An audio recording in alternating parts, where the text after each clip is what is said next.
అంబటి రాంబాబు గారు ఈరోజు బాధితుడు, విక్టిమ్ ఆయన.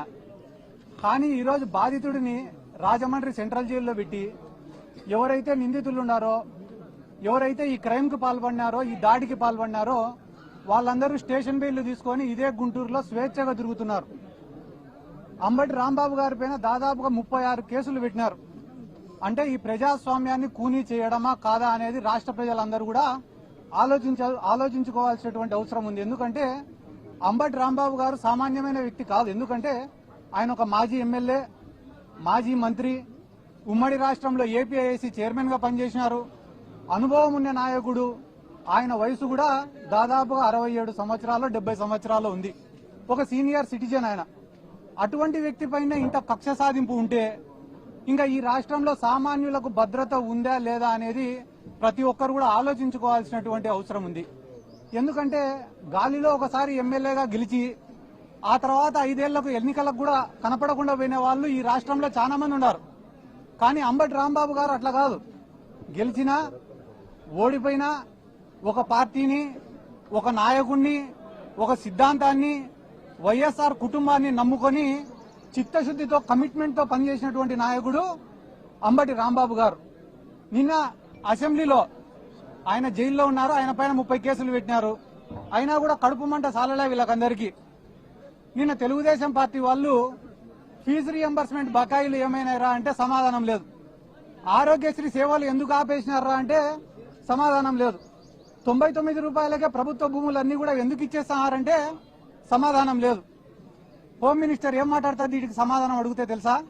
అంబటి రాంబాబు గారు ఇట్ అన్నారంట.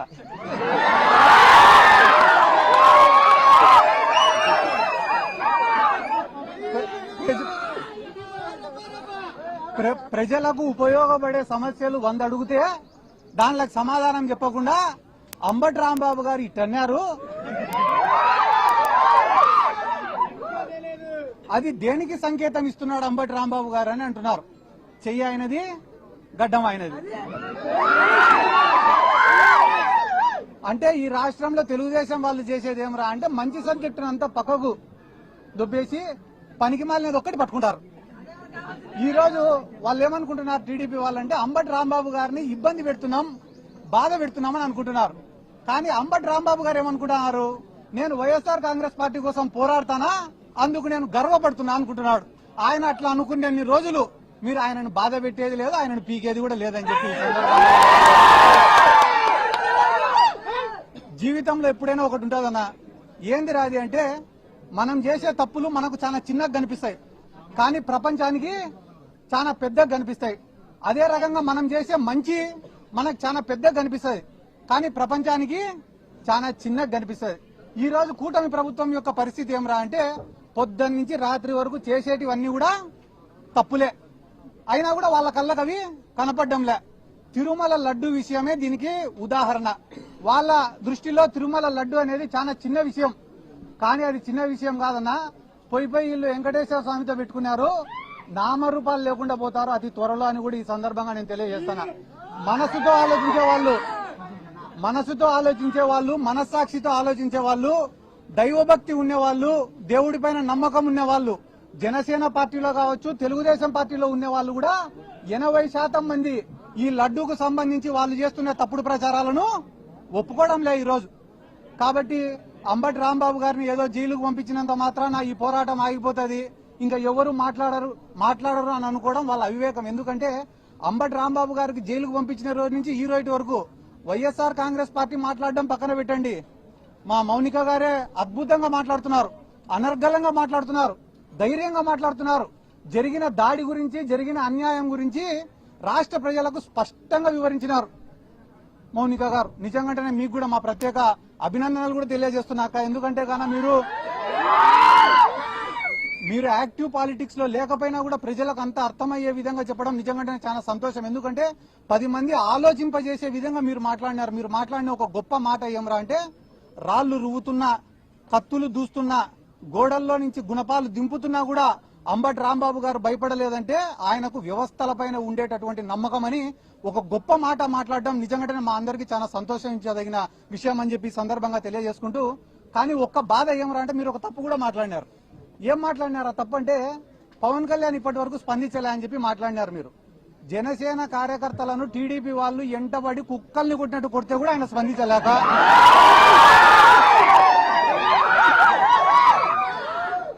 కుక్కల్ని కొట్టినట్టు ఆ వీధిలో చొక్కాలు చింపి కొడితే కూడా పవన్ కళ్యాణ్ స్పందించలే. ఇంకా అంబటి రాంబాబు గారి పైన మన పైన దాడి జరిగితే ఆయన స్పందిస్తాడని అనుకోవడం కూడా మన తప్పైతుందని చెప్పి ఈ సందర్భంగా నేను తెలియజేసుకుంటూ, రాష్ట్ర వ్యాప్తంగా మీరు ఏడని నేనేం అబద్దం చెప్పడం లేదు. జనసేన వాళ్లకు నామినేటెడ్ పోస్టులలో అన్యాయం, కాంట్రాక్ట్ వర్కుల్లో జరిగే దాంట్లో అన్యాయం, జనసేన వాళ్లకు మర్యాద ఇచ్చే విషయంలో అన్యాయం, అన్ని విషయాలలో వాళ్ళు నెత్తి నోరు కొట్టుకుంటా అంటే కూడా ఈ పవన్ కళ్యాణ్ స్పందించుకోవడం లేదు.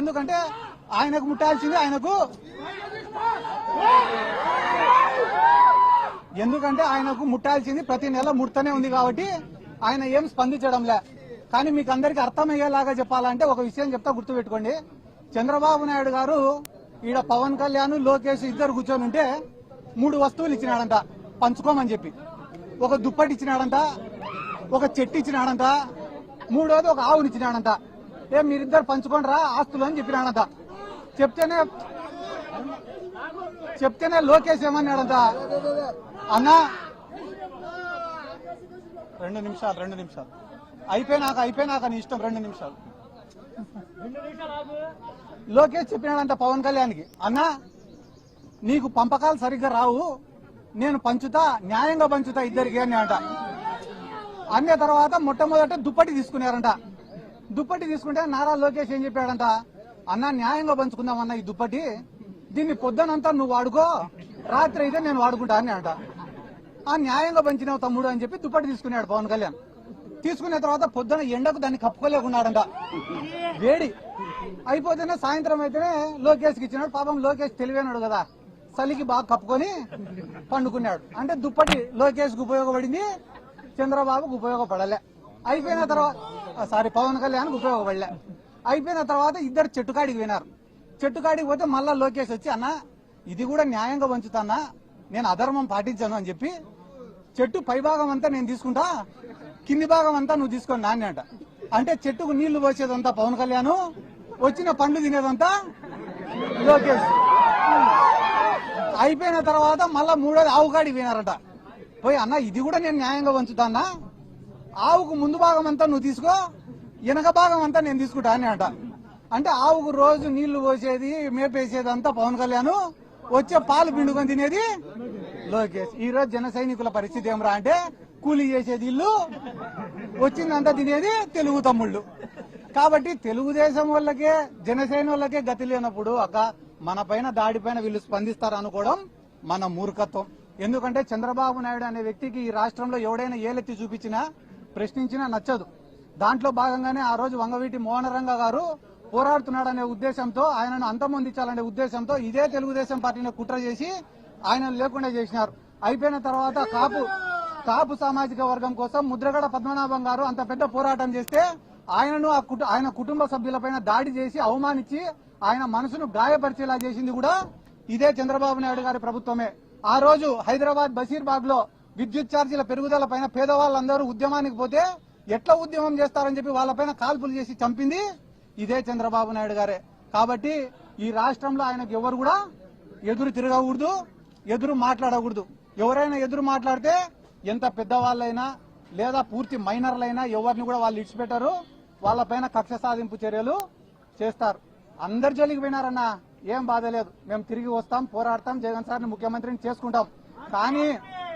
కానీ వాళ్ళని క్షమించండి ఎవరో తెలుసా, ఆ భగవంతుడు, ఆ వెంకటేశ్వర స్వామి వాళ్ళని క్షమించాడని చెప్పి ఈ సందర్భంగా నేను తెలియజేసుకుంటూ, ఇంకా వాళ్ళు చేసిన పాపాల గురించి చెప్తే గానీ ఆడ సింహాచలం దేవస్థానం కాడి నుంచి, ఆడ కాశీబుగ్గ కాడి నుంచి, తిరుమలలో జరిగిన తొక్కిసలాట కాడి నుంచి, నిన్న శ్రీశైలంలో జరిగిన లాఠీ చార్జ్ వరకు వాళ్ళ గురించి చెప్తే గానీ రాష్ట్ర ప్రజలే ఎంటబడి తంతారని చెప్పి ఈ సందర్భంగా నేను తెలియజేసుకుంటూ, ఇక్కడ ఉన్న లోకల్ ఎమ్మెల్యే గారు కూడా మా అక్కకు రాజకీయం కొత్త అయినా కూడా చాలా స్పష్టంగా, నిదానంగా, క్లారిటీగా, ఎటువంటి భయం లేకుండా, వణుకు లేకుండా, తొణుకు లేకుండా, బెనుకు లేకుండా మాట్లాడిందంటే దానికి కారణం వాళ్ళలో తప్పు లేదు, నిజాయితీ ఉంది కాబట్టి. అవతల పక్క ఉన్నామని నేను ఇప్పటి వరకు 1 రోజులు చూడబట్టి టెన్షన్ తప్పేం లేదు. అంటే అతి త్వరలో నాకెందుకో అంబటి రాంబాబు అన్న దగ్గరకు వస్తారు, 3 ఏళ్ళు అయిపోతేనే మాదేం తప్పు లేదు, ఏదో చంద్రబాబు నాయుడు చెప్తే చేసినామనో లోకేష్ చెప్తే చేసినాడు అని. ఆ రోజు మీ ఇష్టం, క్షమిస్తారో లేదో అది కూడా మీకు ఇష్టం అని చెప్పి నేను అదే చెప్పినా కదన్నా, సంవత్సరం నుంచి పెడతారు.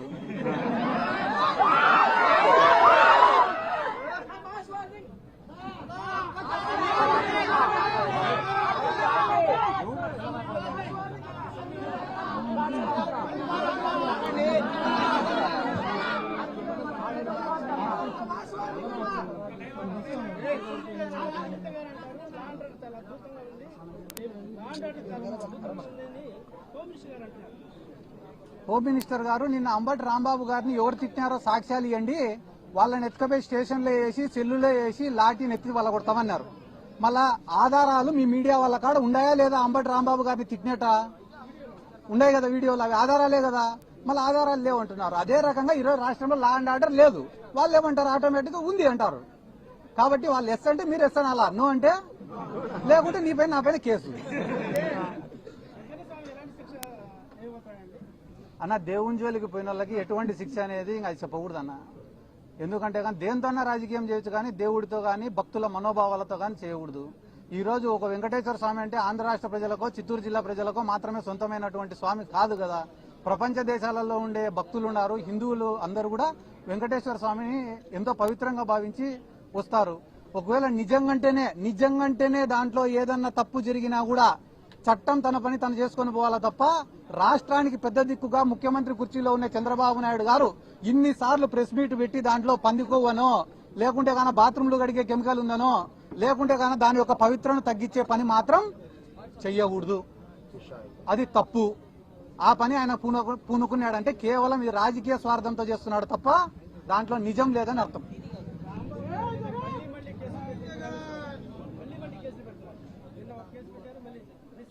అదే నేను మీకేం చెప్పినా, కేసులు పెట్టడం వల్ల అయ్యో నా పైన కేసులు పెడుతున్నారే అని ఆయన బాధపడితే మనం భయపడాలా.